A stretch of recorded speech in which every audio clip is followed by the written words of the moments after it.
ಹೋದ ವರ್ಷ Irkal town police ಸ್ಟೇಷನ್ನಲ್ಲಿ crime number 4/24 4/2024 ನಮ್ಮಲ್ಲಿ ಒಂದು ಇರ್ಕಲ್ ಟೌನ್ ಪೊಲೀಸ್ ಸ್ಟೇಷನ್ನಲ್ಲಿ ಒಂದು ಸೈಬರ್ ಕ್ರೈಮ್ ಅಪರಾಧ ದಾಖಲೆ ಆಗಿತ್ತು.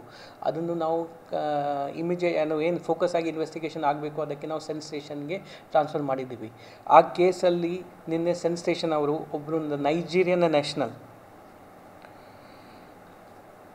ಒಲಿವರ್ ಒಗುವು ಒಕಿಚು 47 ಇಯರ್ಸ್ ಅವರಿಗೆ ಅರೆಸ್ಟ್ ಮಾಡಿದ್ದೀವಿ.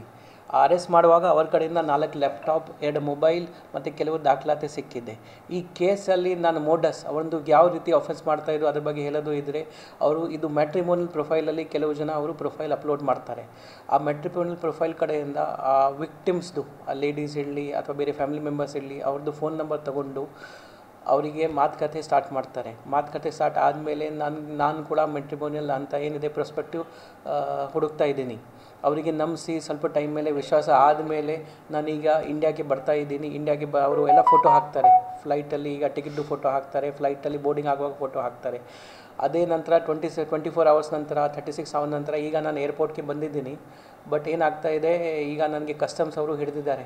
ನನ್ನ ಹತ್ರ ಇಷ್ಟು ಅಮೌಂಟ್ ಇದೆ, ನಾನು ಹೊರಗಡೆ ಬರಬೇಕು ಅಂದರೆ ದಯವಿಟ್ಟು ಇಮಿಡಿಯೇಟ್ಲಿ ನೀವು ಇಷ್ಟು ಅಮೌಂಟ್ ನನ್ನ ಅಕೌಂಟ್ಗೆ ಹಾಕಲೇಬೇಕು. ಈ ಕೇಸಲ್ಲಿ ಅಂತ ನಂಬಿಸಿ 5,50,000 5,50,000 ಒಂದು ಅಕೌಂಟ್ಗೆ ಹಾಕ್ಸಿದ್ದಾರೆ. ಮತ್ತೆ ಹಾಕಿದಾದಮೇಲೆ ಇವರು ಮತ್ತೆ ನಂಬಿಸಿ ಮತ್ತೆ ಕಾಂಟ್ಯಾಕ್ಟ್ ಕ್ಲೋಸ್ ಆಯಿತು. ಗೊತ್ತಾಯಿತು ಇದು ಫ್ರಾಡ್ ಕೇಸ್ ಇದೆ. ಇದು ಎಲ್ಲ ಆದಮೇಲೆ ನಮಗೆ ಕಂಪ್ಲೇಂಟ್ ಕೊಟ್ಟಿದ್ದರು. ಲಾಸ್ಟ್ ಇಯರ್ ಅದ್ರ ಮೇಲೆ ಸ್ವಲ್ಪ ಇನ್ವೆಸ್ಟಿಗೇಷನ್ ಆಗಿದೆ. ಈ ವರ್ಷ ಲಾಸ್ಟ್ 2 ಮಂತ್ಸಲ್ಲಿ ಮತ್ತೆ ರಿವ್ಯೂ ಮಾಡುವಾಗ ಮತ್ತೆ ನಾವು ಇದರಲ್ಲಿ ಬೇರೆ ಹೊಸ ಇನ್ಫಾರ್ಮೇಷನ್ ಬಂದಿದೆ, ಬೇರೆ ಎವಿಡೆನ್ಸ್ ಏನು ಬಂದಿದೆ ಅದರ ಮೇಲೆ ಚರ್ಚೆ ಮಾಡುವಾಗ ನಾವು ಮತ್ತೆ ಎಲ್ಲ ಡೀಟೇಲ್ಸ್ ತೊಗೊಂಡಿದ್ದೀವಿ. ಅಕೌಂಟಲ್ಲಿ ಫ್ರೆಶ್ ಆ್ಯಕ್ಟಿವಿಟಿ ಏನಿದೆ ಅದು ತೊಗೊಳ್ಳುವಾಗ ನಮಗೆ ಮುಂಬೈದು ಒಂದು ಲಿಂಕ್ ಸಿಕ್ತು. ಆ ಮುಂಬೈಯಲ್ಲಿ ಸೇಮ್ ಅಕೌಂಟ್ ಇದು ಏನು ಅಕೌಂಟ್ ಇದೆ ಅದರಿಂದ ಲಿಂಕ್ಡ್ ಫೋನ್ ನಂಬರ್ ಸಿಕ್ಕುವಾಗ ಮುಂಬೈದು ಒಂದು ಅಂಗಡಿದು ಲಿಂಕ್ ಸಿಕ್ತು. ಆ ಅಂಗಡಿಗೆ ಹೋಗುವಾಗ ಅಲ್ಲಿ CCTV ಚೆಕ್ ಮಾಡುವಾಗ ಇವ್ರದ್ದು ಸ್ವಲ್ಪ ಡೀಟೇಲ್ಸ್ ಸಿಕ್ತು. ಅಲ್ಲಿ ಸ್ಥಳೀಯ ಪೊಲೀಸ್ದು ಹೆಲ್ಪ್ ತೊಗೊಂಡು ಇವರಿಗೆ ನಾವು ನಿನ್ನೆ ಅರೆಸ್ಟ್ ಮಾಡಿದ್ದೀವಿ. ಟ್ರಾನ್ಸಿಟ್ ರಿಮಾಂಡ್ ತೊಗೊಂಡು ಇಲ್ಲಿ ಕರ್ಕೊಂಡ್ಬಂದಿದ್ದೀವಿ. ಹೆಚ್ಚಿನ ಇನ್ಕ್ವೈರಿ ಮಾಡ್ತಾ ಇದ್ದೀವಿ. ಇವತ್ತು ಕೋರ್ಟ್ಗೆ ಕೂಡ ಪ್ರೊಡ್ಯೂಸ್ ಮಾಡ್ತೀವಿ.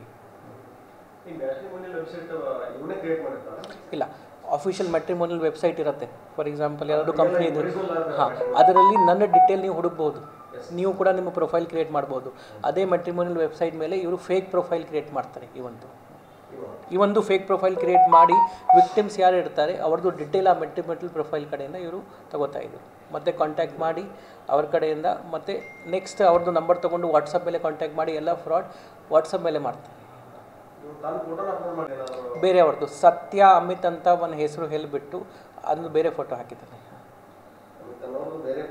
ಬೇರೆ ಫೋಟೋ ಹಾಕಿದ್ದಾನೆ. ಇಂಡಿಯನ್ ಅಲ್ಲ, ನಾನು ಅಮೆರಿಕನ್ NRI ಇದ್ದೀನಿ. ಕೆಲವು ಬೇರೆ ಬೇರೆ ಇದೆ. ಒಂದು ಆಫೆನ್ಸಲ್ಲಿ NRI ಇದ್ದೀನಿ, ಇನ್ನೊಂದು ಆಫೆನ್ಸಲ್ಲಿ ಬೇರೆ ಇದ್ದೀನಿ ಅಂತ ಹಾಕಿ ನನ್ನ ಫ್ಯಾಮಿಲಿ ಇಲ್ಲಿ ಸೆಟಲ್ ಆಗಿದ್ದಾರೆ, ನಾನು ಕೂಡ ಇಲ್ಲಿ ಬರೋಕ್ಕೆ ಇಷ್ಟಪಡ್ತೀನಿ, ಇಲ್ಲಿದು ಇಂಡಿಯನ್ ಇದು ಏನಿದೆ ಹುಡುಗಿ ಜೊತೆ ಮದುವೆ ಆಗ್ತೀನಿ ಅಂತ ನಂಬಿಸಿ ಫ್ರಾಡ್ ಮಾಡ್ತಾನೆ.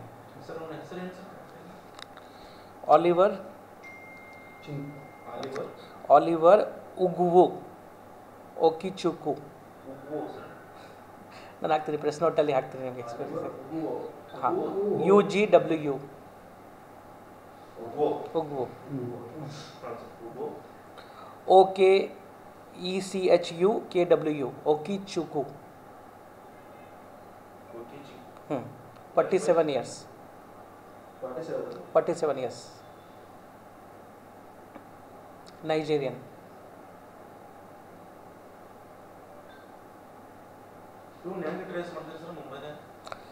ಸೊ ಬೇಸಿಕಲಿ ಯಾವ ಅಕೌಂಟ್ಗೆ ಹಣ ಹೋಗಿದೆ ಆ ಅಕೌಂಟಿಂದ ಲಿಂಕ್ಡ್ ಫೋನ್ ನಂಬರ್ ಇರುತ್ತೆ. ಆ ಫೋನ್ ನಂಬರ್ ನೋಡುವಾಗ ನಮಗೆ ಆ ಅಕೌಂಟಲ್ಲಿ ಬೇರೆ ಏನು ಟ್ರಾನ್ಸಾಕ್ಷನ್ ಆಗಿದೆ, ಫಾರ್ ಎಕ್ಸಾಂಪಲ್ ಒಂದು Paytm ಟ್ರಾನ್ಸಾಕ್ಷನ್ ನಮಗೆ ಸಿಕ್ತು. ಮುಂಬೈಯಲ್ಲಿ ಒಂದು ಅಂಗಡಿಯಲ್ಲಿ ಇಷ್ಟು ನಾವು ಏನಾದರೂ ಐಟಮ್ ಪರ್ಚೇಸ್ ಮಾಡ್ತೀವಿ, ಅಲ್ಲಿ Paytm ಟ್ರಾನ್ಸಾಕ್ಷನ್ ಆಗಿದೆ. ಆ ಅಂಗಡಿಯಲ್ಲಿ ಹೋಗಿ ಆ ಟ್ರಾನ್ಸಾಕ್ಷನ್ದು CCTV ಚೆಕ್ ಮಾಡುವಾಗ ನಮಗೆ ಫುಟೇಜ್ ಸಿಕ್ತು. ಅಲ್ಲಿಂದ ಟ್ರೇಸ್ ಮಾಡಿದ್ದೀವಿ ನಾವು.